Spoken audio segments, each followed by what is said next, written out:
This is next level. The captain whose boat was attacked. We talked about the orcas that have been attacking ships and like how one orca basically taught other orcas all around the idea that like they should attack fisher boats and ships in general. I think it was a yacht originally. Yeah, Talakan, Orca's revenge.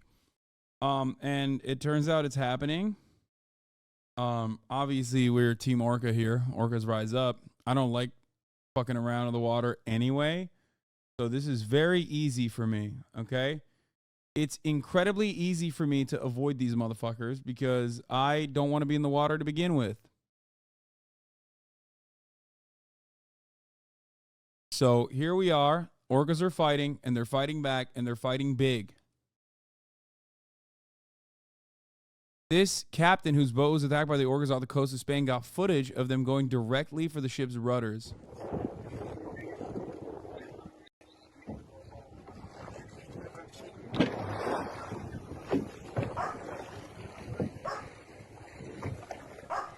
Arrancó el segundo. We lost both rudders.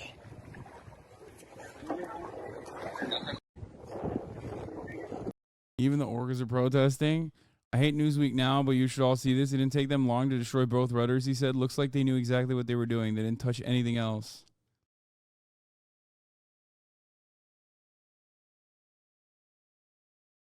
For those of you who don't know, orcas notoriously have never killed a human deliberately outside of captivity. Okay? And it seems as though they are now rising up. In Spain, this orca and their leader Gladys has become a meme and icon for the left. I know. Chapo covered it as well. I covered it on the stream as well.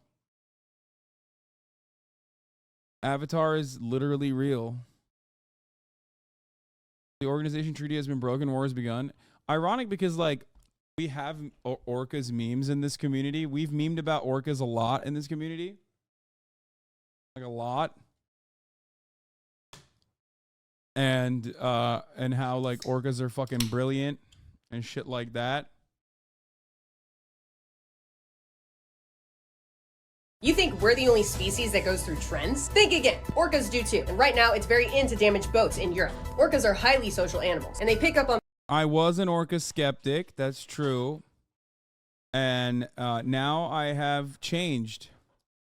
I have learned. I have grown. I have changed. I no longer maintain the positions that I had,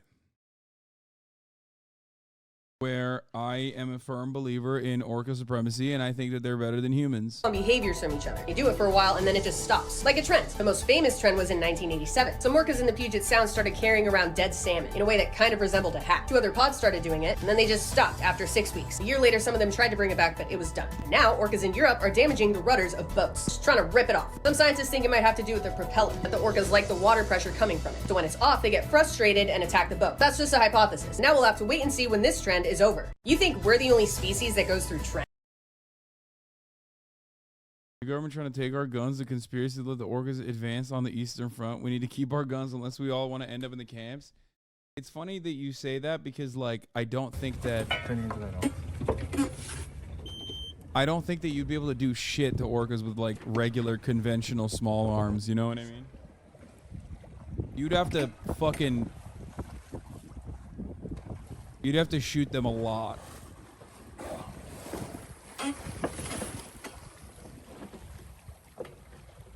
They were fucking hats, dude.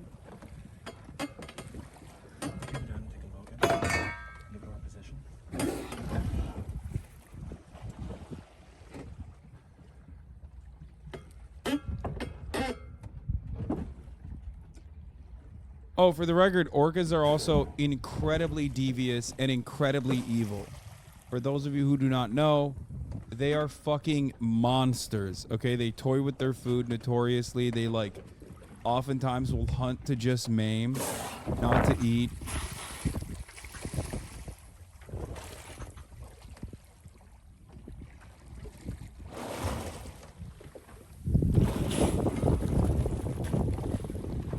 They are beautiful, though. They're just fucking terrifying. I don't feel the same way about orcas as I do about hippos. Like, I love hippos.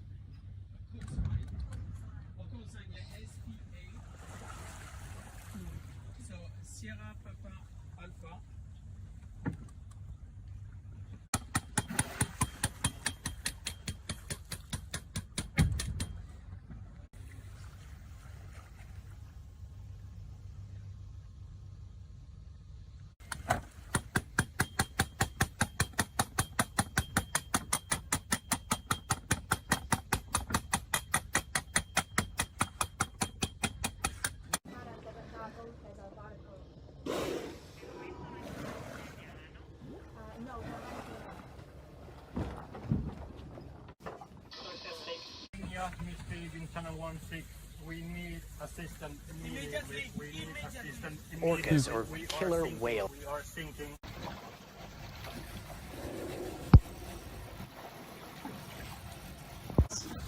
I sent the video out. Somehow we're...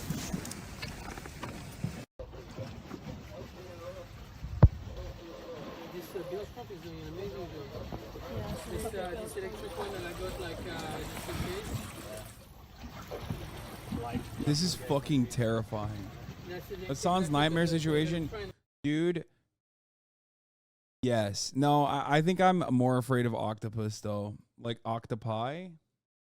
I think it's literally it's just truly terrifying. Have been doing something really weird over the past few years. They are attacking and even sometimes sinking boats. And the most recent incident happened about 3 weeks ago. This was off the coast of Spain, where 3 orcas hit a sailing yacht. They sunk it, and researchers don't really know why this is happening, but there's some speculation that this could be, and get this, a series of coordinated attacks. It sounds so bizarre when you hear it.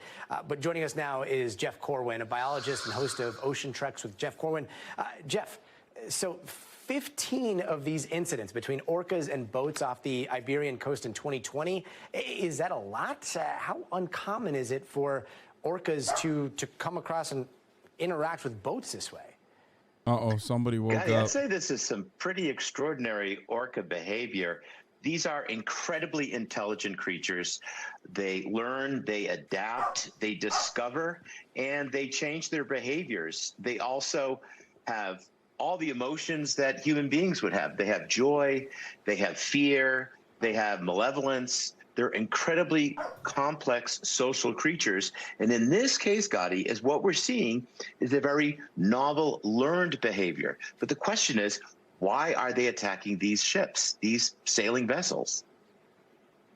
And I mean, when you start thinking about what's going on, it almost paints this picture of, at some point, some orca or the orcas decided that this could have been a threat, and then they had to communicate. It's either the same pod or they had to communicate that with other orcas for this to be going on in different places. Is there a chance that this is all the same pod, the same orcas, or does it seem like it's happening with orcas that may be outside of a family unit? Well, this is likely what we call a residential pod, a residential extended family group.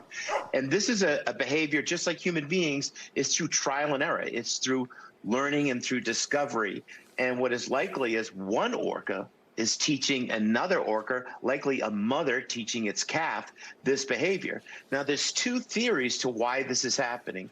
One theory is that it's out of being rambunctiousness, playful behavior. Of course, they're very powerful, and there can be devastating consequences to that playful behavior.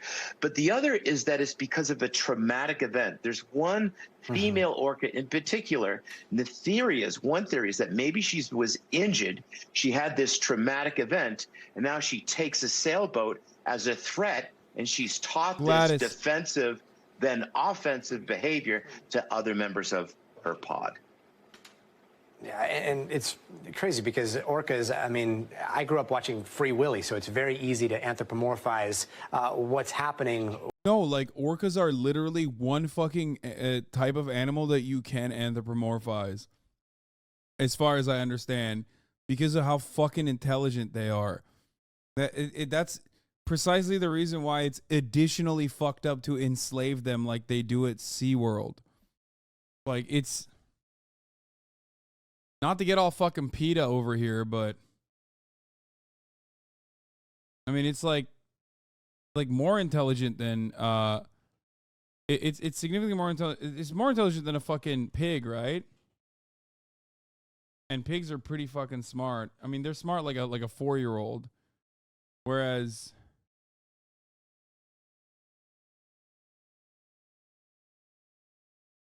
orcas, I think, are like an adult. With a whale in the ocean and their interaction with humans. You are such an incredible resource when it comes to whales. I know that there's some video that you have of a North Atlantic right whale. If we could play that, we'd love to see what we're looking at here. Absolutely, Gotti. This is so important that we all take witness of this because we may be the last generation to see this creature before our eyes right now. This is the North Atlantic right whale. This is footage from IFA, the International Fund for Animal Welfare. They're on the front lines with the team of folks trying to save these whales. Right now, Gotti, we only have about 340 surviving right whales. This year, the population is about to collapse, flip to what could be extinction because they only produced 11 living calves. They're on the brink of disappearing. You can see right now in that footage, Gotti, one of the reasons why they're disappearing. It's ghost nets. They get entangled in fishing line and they suffer tremendously. They also get hit by ships when they wander and migrate into shipping lanes. So those factors, along with climate change, is driving this species to the brink of extinction. Different distinct cultural groups of orcas have different cultures. They hunt with unique strategies and have different accents. Apparently, a group of killer whales in New South Wales literally cooperated with human hunters in southeastern Australia between 1840 and 1930, where this specific tribe would help people hunt other whales. They would help whale hunters help hunt other whales. And we may lose it within our lifetimes. 11 offspring for possibly the entire species. That is a terrifying thought. Thank you so much for bringing us. This video is brought to you by CuriosityStream. Sign up today. They pay them, Lamau? Yeah, with like fucking carcasses, dude. At curiositystream.com. Stream.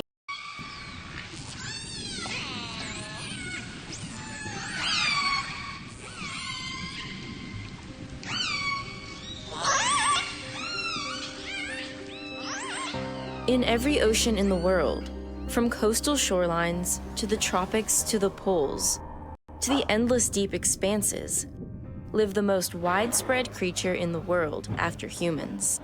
Through the centuries, it's been given many names: blackfish, grampus, whale killer. And while the seas are full of creatures vying for their place on the food chain, the orca is unequivocally on top. Their Latin name, Orcinus orca, is derived from the name Orcus, god of the underworld and champion of death, an apt reference to their fierce hunting reputation. They are the ultimate apex predator of the ocean, hunting everything from fish to seals and sea lions to humpback whales and even great white sharks. And it's not just what they hunt, but how they do it that sets them apart from every other animal. In the case of great white sharks, orcas will chase them down in packs and ram into their sides. The blow stuns the shark, allowing the orca to flip the great white over and hold it upside down, which paralyzes and drowns it. And the orcas don't simply eat the shark either. They carefully extract and consume just the livers, with an almost surgical precision. Great whites are so terrified of orcas that if a shark escapes an encounter with an orca, the shark will immediately flee their hunting ground and stay away for up to a year. Packs of Antarctic orcas use the cunning tactic of working together to make waves to wash seals off floating ice. Other groups. This is real, by the way. Chatter signed up Hasan for adoption on OK Buddy. I adopted an orca. Wait, recently?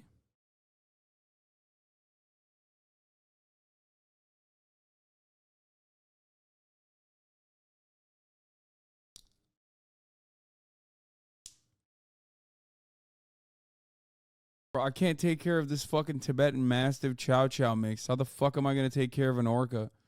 Swim in circles around schools of fish, blowing bubbles while slapping their tails on the water to corral the fish to the surface, where they can be annihilated in mass.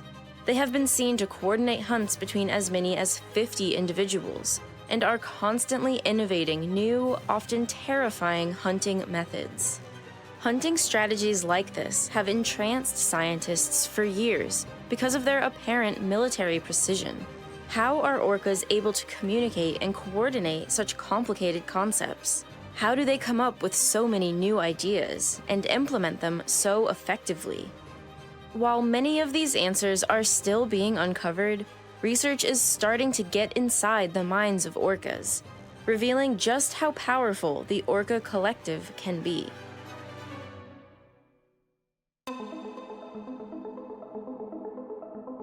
Though often called killer whales, orcas are more specifically in the dolphin family, of which it is the largest member. Yeah, they're the Today, killers they are of the whales, apex bro. predator of the sea. But their evolutionary story didn't always take place there. 50 million years ago, this land-dwelling, wolf-sized creature called the Pachycetus lived along the edges of a shallow ocean, where it ate fish and other small sea creatures. Over the next 8 million years, some of its lineage slowly ventured more and more to sea, exploiting more ocean resources. It's even more freak-like, dude. It's supposed to be the other way around, okay? Not this way. That makes it even worse. These motherfuckers were land whales, bro. No shot. That's reverse evolution. That explains a lot, okay? Supposed to be ocean to land, not land to ocean. Stay in your fucking lane, orcas. Actually, I just realized it's probably best that they are no longer on land because they're fucking super smart. Honestly, I'm glad that they're in the water. I am staying away from the water. And trading its legs for flippers. Remnants of today's whales' land-dwelling origins can be found in their front flippers, where there are arm, wrist, and finger bones, and in their vestigial pelvic bone, a bone which serves no purpose today, but is simply a leftover from when they had hind legs. Today, orcas are one of the most recognizable animals in the ocean, with their distinct black and They're so fucking pretty, dude. It's crazy. If these motherfuckers had thumbs, we'd be toast. white coloring and immense size. Males can reach over 9 meters long and weigh up to 10 metric tons, about the size and weight of a school bus. And they can propel their huge bodies through the water at a ridiculously fast clip. An orca's body is cylindrical and tapers at each end to form a hydrodynamic shape. This shape, along with the orca's size and strength, makes it the second fastest marine mammal, reaching speeds of up to 35 kilometers an hour. At times, they've been seen leaping 15 feet into the air, and you would not want to be their target. Their bite force exceeds 131 megapascals. For reference, a great white's bite force is estimated to be only 27.5 megapascals. Acting alone, their size, speed, and terrifying jaws would probably be enough to put them at the top of the food chain in the ocean. But they don't operate alone. Orcas almost always work together in deadly pods. The pod is a family unit based on the maternal group. A typical matriline consists of an older female or matriarch and her male and female descendants. These groups work together in sometimes perfect synchrony, with a precision that is hard for scientists to wrap their heads around. Likely, the basis for this teamwork is a refined and complex form of communication. We don't know yet exactly what they're saying, but researchers believe that their huge repertoire of sounds, calls, and whistles communicate complex messages to one another. In the 1970s, scientists started to record and analyze the numerous sounds orcas make beneath the waves, in an attempt to gain insight into their mysterious underwater language. First, they heard many clicks, called click trains. These are the sounds the whales use for echolocation, as they look for food sources and map their underwater environment with sound. To create a click train, the orca takes a breath, and pressure from streams of air bubbles move up the airway from the lungs. This causes two flaps called the phonic lips to slap together. The clicking vibrations are then transferred to their bulbous forehead, aptly called their melon. The melon is an organ made up of specialized fats that help sound propagate. The clicks are organized into a beam as it travels through the melon. The sound is then emitted outwards as a series of high-frequency clicks and spread through the water like a flashlight beam. Each click lasts less than 1 millisecond, with frequencies ranging from 20 to 60 kilohertz, and with levels recorded over 220 decibels. Decibels underwater are measured slightly differently than in air, making this seem extreme, but it is still insanely loud. If the sound waves hit an object, some sound waves bounce back to the whale in the form of an echo. Specialized fatty tissues in the jaw area pick up the sound, and auditory nerves conduct it to the middle ear and brain, where it creates a picture of the environment for the orca. Echolocation allows killer whales to detect fish at distances of up to 500 feet, much further away than they could see in the dark, murky water. They can even differentiate This is the type of shit, which is why it's like, I think, difficult to figure out how smart a particular animal is by like the metrics of human intelligence. Because these fucking guys have like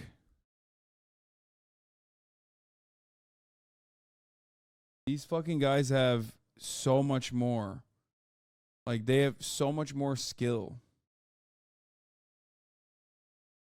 Like they have shit that we would consider superpowers. Nesua, HasanAbi crying. Oh yeah, I heard you died, brother. You need me to fucking grind you?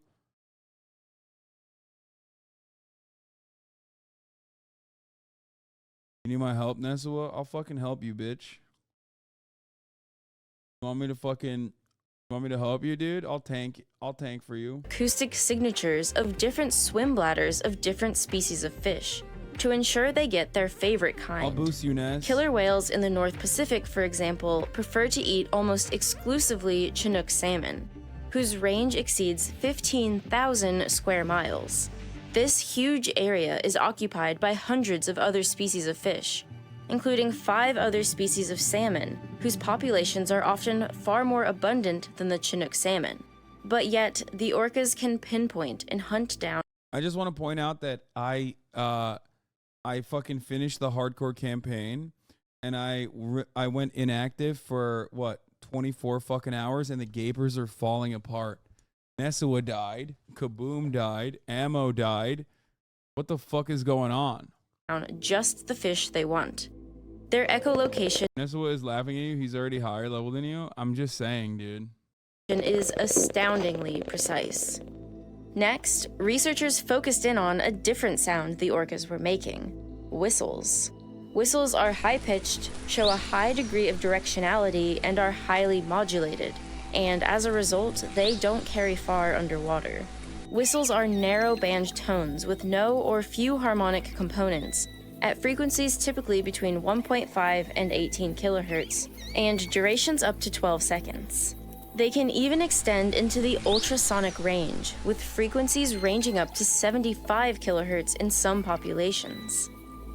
And because they don't travel far in water, scientists realized that these are the sounds the whales make when they want to have close-range, private communication with their podmates, which likely helps them coordinate certain attacks in relative secrecy. And then there are the orca calls, as loud as jet engines, that echo over many miles in the ocean. These pulsed calls are the most common vocalization of killer whales. They show sudden and pattern shifts in frequency, based on the pulse repetition rate, which is usually between 0.25 and 2 kilohertz. And what's surprising is that these vocalizations are not genetically predetermined. They are learned. When a calf is born, its first vocalizations are loud, high-pitched screams that bear no resemblance to the adult's calls. But eventually, calves learn which calls to make and under what circumstances. Scientists, however, have not yet learned the exact meaning of the orca language, but know that it's important for coordinating hunts. When orcas are working together during a herring hunt, for example, the sound underwater is off the charts. There are clicks. It's like imagine hearing that is the last thing you hear. It's like the sound of like cute little babies, and then they just fucking eat your boat, dude, and kill you. Whistles, calls, sometimes with harmonic tones and tons of undulation. Because of its learned nature and complexity, scientists believe that there is potential for communication of complex, specific information in calls, a true language being spoken. Researchers are processing hundreds of hours of audio data from tagged If you're in the water, the sound can stun you. I've heard of animals in an attempt to correlate the sounds to certain behaviors, to understand how exactly they communicate their hunts. my man is just fucking around, dude. Yo, scientists are out here fucking around with orcas, dude. That's a dangerous They prospect. communicate their hunts, certain this guy. behaviors, to understand how Like boop, just poking this thing. exactly they communicate their hunts.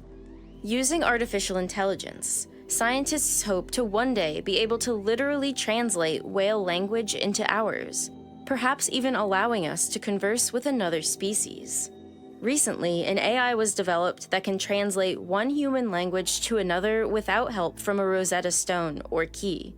Taking this one step further to decipher whale language may not be that far-fetched. Researchers are already working on training their AI to identify call types. Let's not do that. I'm gonna okay. I'm gonna go ahead and veto that. I think we shouldn't do that. That's a bad idea. I feel like I've seen this before. I don't know if we want to know what they have to say. I feel like, yeah, I don't know. I feel like that's dangerous, man. Nah, we're good. Find possible subunits, and detect recurring communication patterns. This, correlated with observed behavioral patterns, may one day decode the orca's language. But beyond giving hunting signals, orca language serves another purpose. Language is the basis for every orcapod's group identity. An identity so solid that orcapods, in a Stay out of sense, orca business? have I agree. cultures I as want rich to. and varied as our own. And it is this culture, this group identity, that sets them apart as the most effective predators in the ocean.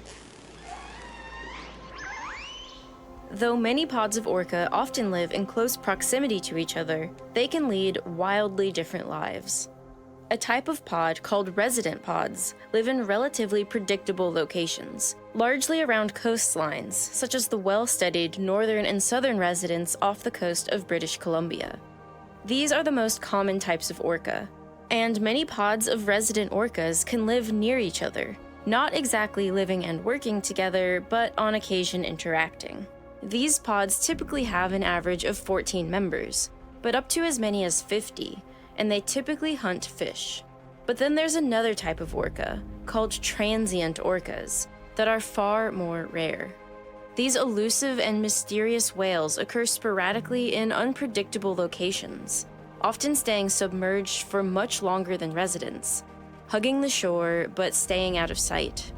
These renegade orcas travel huge distances over their lives, with some pods of transients known to travel between Alaska and California. Transient pods are much smaller, averaging around 3 members, and they typically hunt marine mammals like sea lions. Transient orcas do not interact with resident orcas. It was clear to researchers from the beginning that orcas opt to live in these groups. But just how distinct these Yo, I know dolphins are fucking way worse. Okay, I know. I mean, but orcas are also kind of like dolphins. They're like fat dolphins. pods were from They do look very huggable. It's very deceiving. Like out of all tiers of animals, like orcas kind of look the most huggable in the water. Okay, least huggable would probably be an octopus. Again, I am obviously a little bit biased. I don't know why. Or crabs. Animals like in the water, they seem very huggable. They seem very cute. Like I feel like you could befriend one. Okay? I feel like you could befriend one. You can like, you know, grab onto their fucking tail and they like swim around with you. Yes, I'm recognizing that I'm basically describing James Cameron's Avatar 2, The Way of the Water. I know, but like, real. It's very real, okay? Still, though, very deceptive. Very deceptive. Because they're fucking dangerous. One another wasn't revealed until the 1980s, when researchers, for the first time, began to listen more closely to the different orca conversations happening under the waves. And what they found was that each pod has its own collection of calls, referred to as their very own dialect. One group of resident orcas, for example, relied on calls that began with a low pulse rate burst, followed by a simultaneous narrowband tone, which begins at a frequency of 3 to 5 kilohertz and then increases to over 8 kilohertz. Another group of resident orcas uses a different type of call altogether, a low frequency, gradually rising tone, followed by a lower pitch pulse, which is then followed by a sudden shift to a high frequency tone and ending with another low pitched burst. Resident orcas can have dozens of identifiable calls like this, each completely unique to their specific pod. And the difference in calls between resident and transient orcas, even in the same area, gets even bigger. Transient whales overall are very quiet compared to the residents. When they are foraging, they're usually completely silent, not even using echolocation, which is heard in abundance in resident pods. But all transient orcas studied in the Pacific Northwest shared one type of distinct call, usually used while foraging, and even then they did so rarely. A long, quiet, low-frequency call. The different orca dialects often go unchanged within a pod for decades, indicating that they're likely an essential way to maintain group identity. And this group identity is the key to their unrivaled success. A cultural species behaves differently than a species where everything is determined genetically. With each orca dialect comes a suite of wildly varied behaviors from group to group, each with particular traditions that allow them to carve out a specialized niche, hunting a particular target with a sophisticated, sometimes terrifying strategy. The killer whales off the coast of Argentina have perhaps the most startling tradition of all. It was first observed in 1985, and scientists could almost not believe what they were seeing. When the tide is high and the sea is calm, the orcas snag sea lions directly from the shore by intentionally beaching themselves. Like a terrifying tsunami, the orca surfs on an advancing wave until it's close enough to grab the unsuspecting sea lion. Yes, I've been actually able to communicate with them back.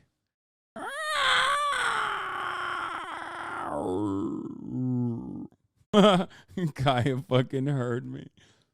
Kaya's like, damn, bro, you talking to the orcas again? Chill. Lion from the tumultuous surf zone. Sea lions are notoriously clumsy on land and during the transition from swimming to walking in shallow and turbulent water. So by the time they notice death itself approaching, it's usually too late to get away. Once grounded, the whale arches its body with its head and tail lifted and rocks sideways. This motion orients it parallel to the beach, and a subsequent wave helps to lift it off the bottom. They look so smooth, you know what I mean? I don't know what it is. I just want to pet it. I can't be the only one that feels this way, right? Like, they just have such a smooth body. Like, it just looks very cool. Bottom. The whale can then swim back into deep.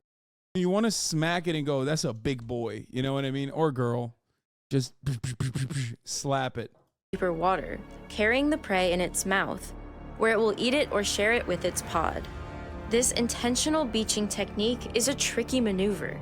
It's not easy for the orcas to synchronize their movements with the waves coming in and then back out. And if they miscalculate, they risk getting actually stuck, which can prove to be deadly. There are 30 orcas that live along this stretch of coastline, but only 30. Yeah, like I would never go in that water, okay? I see something like that on the fucking coastline. I'm like, fuck that. That's insane. Not happening, okay? No fucking shot, dude. 13 orcas have mastered the stranding technique. To get to this level of mastery, they have gone through years of rigorous teaching and training. young orcas can be seen with older adults practicing again and again, beaching themselves repeatedly, but not yet trying to catch any prey. Sometimes the older orca introduces a prop, like seaweed, to enrich the training. It's always females who teach the young That's orcas, crazy. and they do so with remarkable care and patience. Some young whales never make it through the training.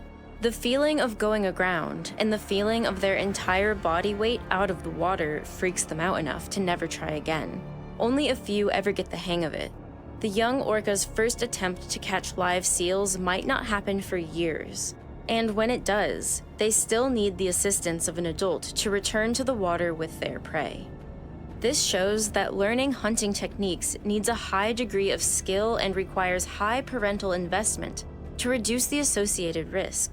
And though difficult, time-consuming, and dangerous, social transfer of skills like this through apprenticeship is one of the key reasons orcas are so highly adaptable, and thus such formidable predators throughout the entire world.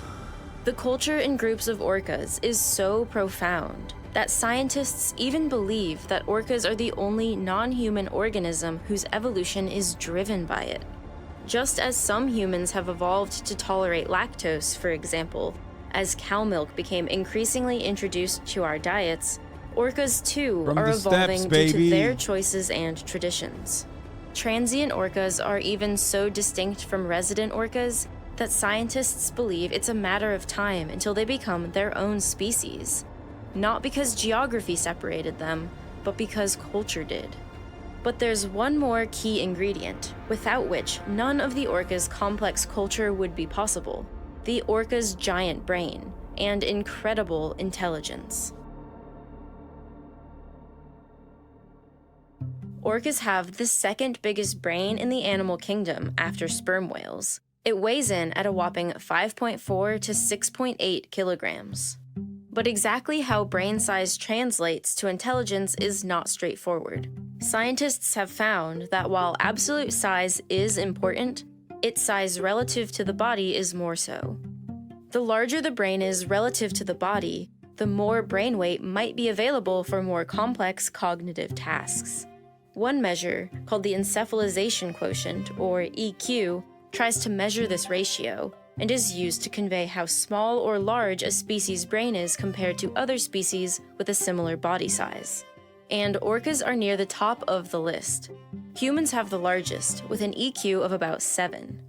Bottlenose dolphins are next, with an EQ of around 4. And next are the orcas, at about 2.5.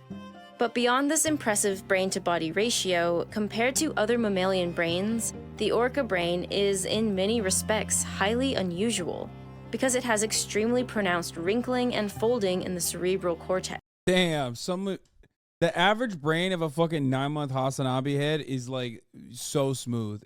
As smooth as an orca's skin. Okay? Meanwhile, orca's brains, very wrinkly. Okay?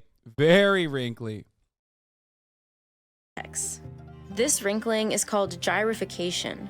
Gyrification increases the amount of total cortical nerve tissue that processes information, making brains with more wrinkles and folds able to handle more data and process it faster.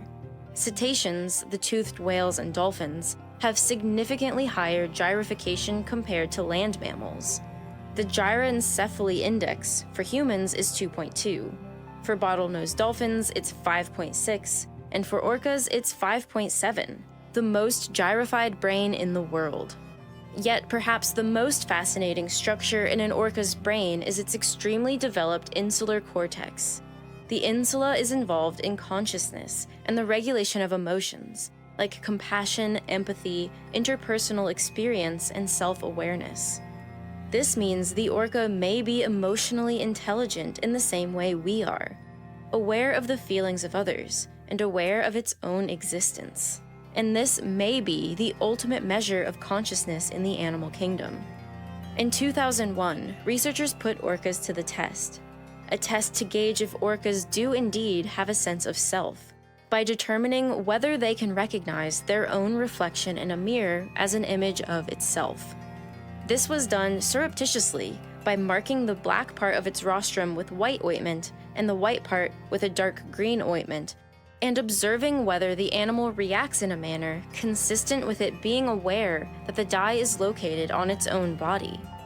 Such behavior might include turning and adjusting the body in order to better view the marking in the mirror.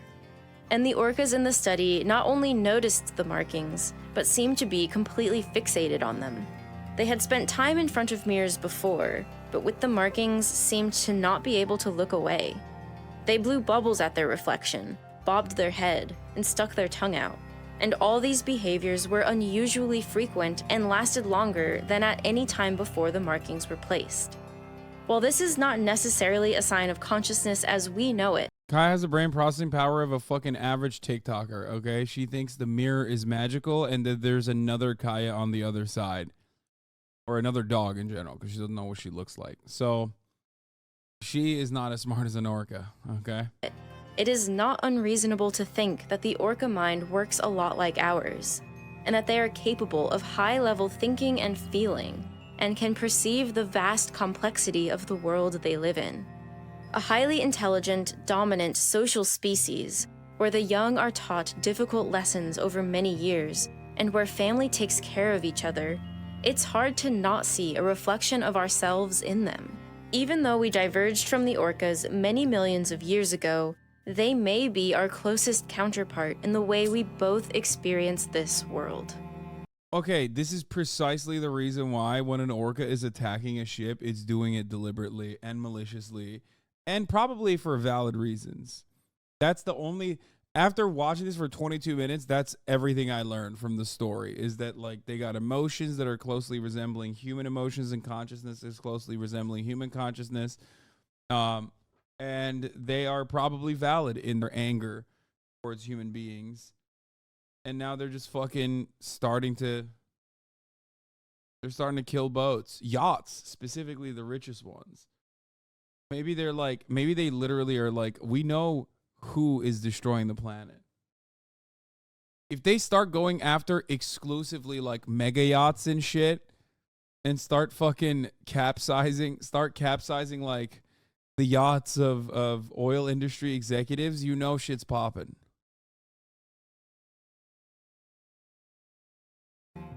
The more we observe the orca world, the more the incredible complexity of their lives becomes clear to us. And at every turn, researchers seem to be discovering an orca behavior even more mind-blowing than the last. Recently, another orca behavior started to be revealed, and was also caught on film. Orcas are notorious for working together with other orcas. But now, they've been caught on camera not just working with their own pods, but with a completely different species, the humpback whale. What is sometimes their prey, humpback whales are now acting as their partner in some areas, as they help each other in hunting shoals of herring. It's a behavior that has to be seen to be believed. And to see it in action, you should watch the Orcas vs. Humpback episode of Sea Hunters on CuriosityStream. This is a brand new 6-part series that covers unexpected survival techniques of the ocean's predators, with some of the most groundbreaking footage of these behaviors that's ever been captured. Other episodes include the unexpected conflict between sea lions and hyenas, and the cooperation between dolphins and gannets, and detailed coverage of the orca stranding method as they snatch sea lions from the shore. This is one of many incredible series on CuriosityStream. Alone, CuriosityStream is a fantastic educational streaming platform. But now, CuriosityStream has partnered with us to offer an even better package. By signing up to CuriosityStream, you now also get a subscription to Nebula.